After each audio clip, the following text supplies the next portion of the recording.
Ha? Alright guys, so hari ni aku dekat Siong Sing Motor dekat Teluk Intan. Sebab begitu ada beberapa jenis minyak daripada Dash Oil yang mempunyai kelas yang sama tapi cara penggunaan dia sedikit berbeza. So dekat depan aku ni ada 3 jenis minyak yang dipakai 1550. Macam korang nampak dekat sini, E1500 1550. Yang ni pula adalah E500 1550 juga. Dan yang ni pula adalah E700 1550. Ketiga-tiga minyak ni sama je, dia 1550. Tapi perbezaan dia, yang pertama adalah this one. So yang pertama adalah ini, E1500 dia 1550 tapi dia adalah 1.2 liter. Dan lagi satu dekat sini dia adalah semi. Untuk kelas 1.2 liter, salah satu minyak yang semi lah.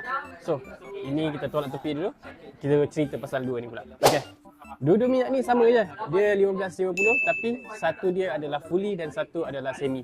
Ketiga-tiga minyak ni dia memang sesuai lah untuk korang yang pakai 1550. Kenapa aku cakap 1550 memang sesuai? First, dia mampu menjaga korang punya enjin tu dengan lebih baik. Dan untuk minyak Dash Oil, ketiga-tiga minyak ni pun dah ada ester. So korang punya enjin tu lagi sedap, lagi smooth untuk korang buat jalan jauh ataupun jalan dekat. So nak dapatkan minyak ni, korang boleh datang dekat kedai ni. Korang waste je location yang aku bagi, ataupun korang tekan dekat ni Dash Oil bagi panas, bagi ringan. Ciao.